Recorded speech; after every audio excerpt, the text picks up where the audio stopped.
Hi everybody, my name is Kathy and I did my case study on AirAsia's flight disappearance at the end of last year.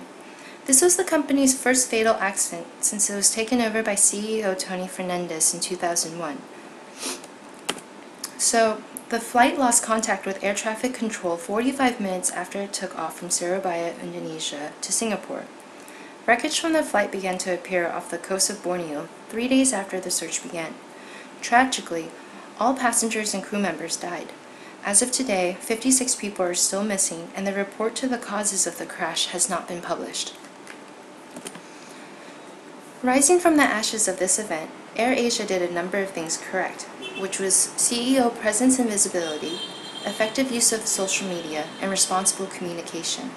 These 3 points intertwine with one another very well. For instance, Tony Fernandez immediately took to Twitter to inform the public of any information he knew, and also to express his concerns to the public. In the beginning of the crisis, he not only kept constant flow of communication via Twitter, but he was also active in the search for any survivors and wreckage.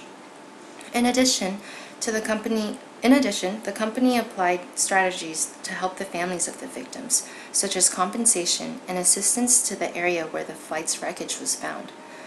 I feel the presence of the CEO was one of the most important strategies the company utilized during this crisis.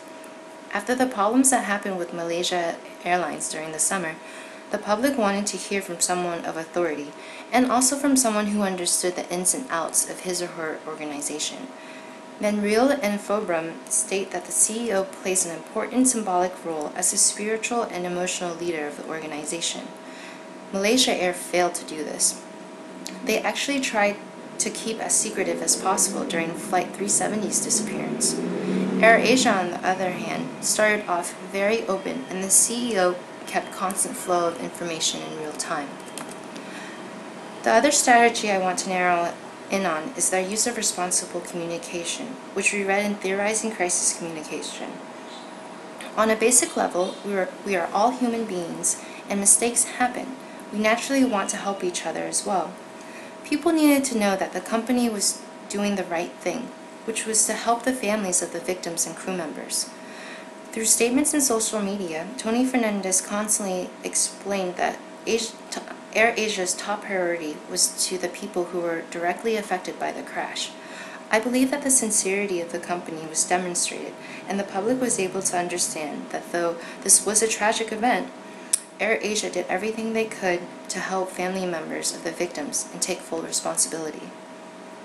The pictures you see here are of Fernandez going to a makeshift crisis center near the site of the crash to be with the families of crash victims.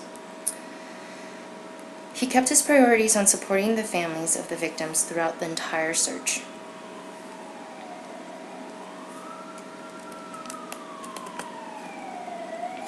However, having a flawless communication response is rare. One major problem of AirAsia's response was Fernandez's openness on Twitter. He stated that he was going to give the public any news of the flight, but the Indonesian government was the one to report on flight QZ8501 not being cleared to fly on Sundays. This had the potential of being really bad. The public could have seen this as AirAsia trying to cover up something, or that the company was not working together to give information to the right people.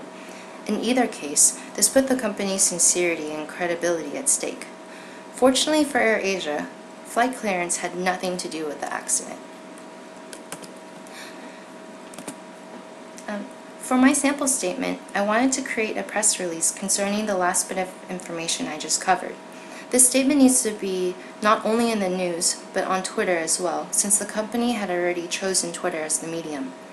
I will be Tony Fernandez, addressing particular information that may have been damaging for the company. Good morning, everyone. The investigation into Flight QZ8501's crash is still underway. We ask for your patience during this time to not overreact or manipulate information that is arising at this point in time. Until more definite causes of the crash to Flight QZ8501 are pinpointed, AirAsia and I would like to stay focused on assisting the victims of their the victims and their family members. Thank you for your time.